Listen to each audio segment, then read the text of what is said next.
All right, we're going to go right into questions for quarterback De'Aaron King. First up, we have David Furones from the Sun Sentinel. David, go ahead for De'Aaron. Hey, De'Aaron, just to start off, how did it feel your first game under Rhett Lashley's offense? It felt pretty good.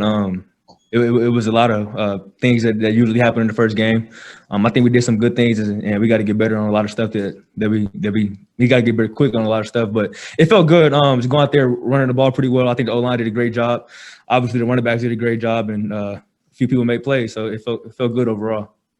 And just to follow up real quick, I know Rhett Lashley, he really preaches balance in the offense. But do you expect to run the ball as much as you guys did tonight? I didn't, but they came out in a defense that we didn't rep at all week in practice. So they came on something new, and we had to adjust. And I think the way the O-line was getting the push and the way the running back running the ball, I think it was a great in-game adjustment by him, and I think we made it work. So. Awesome. Next up, we have Manny Navarro from The Athletic. Manny, go ahead for De'Aaron. Hey, Derek, you guys obviously were able to get to Brevin in the second half, and I thought that really opened the offense up. I just wanted to ask you about, I know how much he loves catching the football. What was he like in the huddle in that first half, and how bad did he kind of want you to find him? He was cool. He wasn't pressuring anybody, trying to give him the ball, but obviously as a competitor, you want the ball a lot. He's a great player, and when we got him the ball, he made plays. So I think that was good to see, and he made really good decisions with the ball, and when he got the ball, he made great plays. Do you at all think that maybe that's the key to this offense is including, obviously you guys can run it. We saw that tonight, but just that balance of having Brevin involved. Yeah, no doubt. I think that'll help us down the road. We got to be able to pass the ball better going down, moving forward. But, yeah, just running the ball, keeping the defense off balance, I think that's a big key to our success. Thanks. Awesome. Next up, we have Gary Furman from Kane Sport. Gary, go ahead for De'Aaron. Hey, Derek, talk a little bit about what this night meant for you emotionally. I mean, it's been such a long time for you and so much anticipation and buildup. What was going through your mind and emotionally as you were out there tonight? Yeah, honestly, I had a lot on my mind tonight. This is my first game in my whole entire life without my dad. He passed in February, so that was on my mind. But I was trying to go out there and just play for him. I couldn't stop thinking about him the whole night. How proud he would be of me, and just giving him a hug after the game, calling him after the game, and him encouraging me to keep getting better, keep going every single day. But overall, it was good for me to get out there. Haven't played a college football game in a while, so just going out there and just playing, getting the win. That was the biggest thing for me. Great. Next up, we have David Wilson from the Miami Herald. David, go ahead for De'Aaron. Hey, Derek, you guys had back-to-back really good drives in the third quarter. I know it's kind of cliche, but do you feel like you kind of settled in as the game went on? Obviously breaking in the new offense, new quarterback, so many new pieces. Yeah, no doubt. Week ones are always weird. Every week one I've been a part of has been a crazy week. But yeah, new offense, new quarterback, new system totally, missing spring ball. Missing a little bit of summer. I think we did pretty good for the occasion. We got to keep getting better and have a great week of practice. Usually, the biggest jumps from week 1 to week 2. So hopefully we have a great week of practice and go out there and have a good game versus Louisville. And then just you as a passer, I'm sure you had a couple overthrows. I'm sure you wanted back. Just how did you feel you threw the ball tonight? Yeah, it wasn't too bad. Yeah, like we said, missed a few throws down the field. Those guys, UAB was giving us a lot of double eye lightning. Cover one man, so we got to hit those shots when we get them. Like I said, we got to just keep getting better and go back to practice and work hard at that.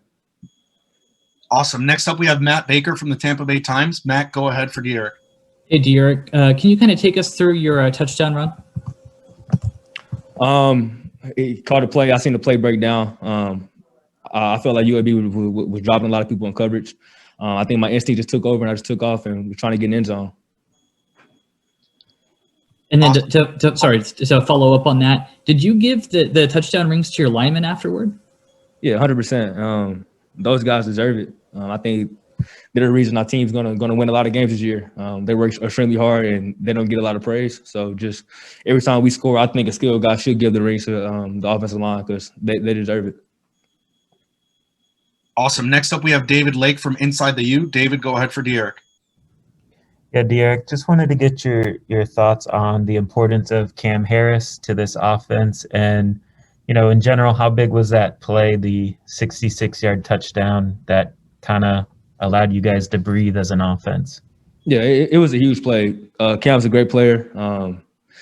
He makes the offense go. Being able to run the ball, take those shots. I think he did a really, really good job. And also both freshman running backs, I think they did a really good job as well. It's always easier when you can run the football, and I think we showed we can tonight.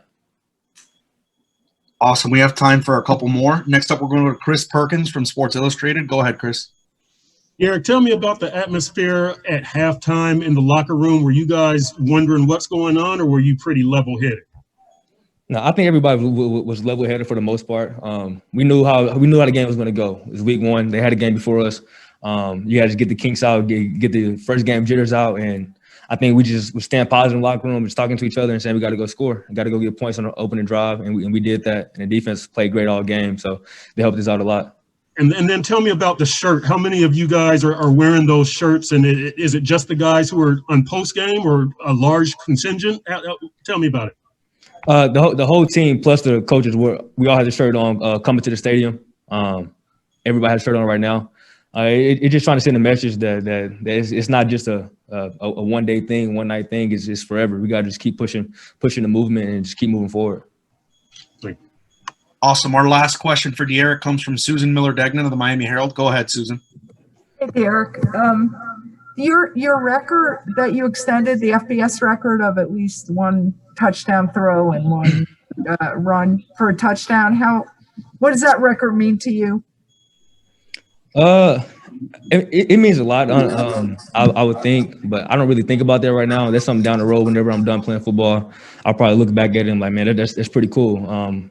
Passing up Tim Tebow, one of the greatest college football players of all time. It's a huge honor, but I try not to think about it right now. That's probably something down the line I'll just think about. And the other thing is your family. Everybody was there today. Yes, ma'am. Everybody came down from Houston. All their flights got delayed last night because they had some bad weather, so they got down here today. So yeah, everybody's down here. Have you seen them yet since the game? No, ma'am. I haven't seen them because the COVID restrictions. So I haven't seen them yet. I talked to them. I texted them, called them, and all that. So it's all good. Okay. Awesome. Tierra, congrats on your first win as a Hurricane. Thanks for taking the time to talk with us, and we'll chat with you again soon. Thank you.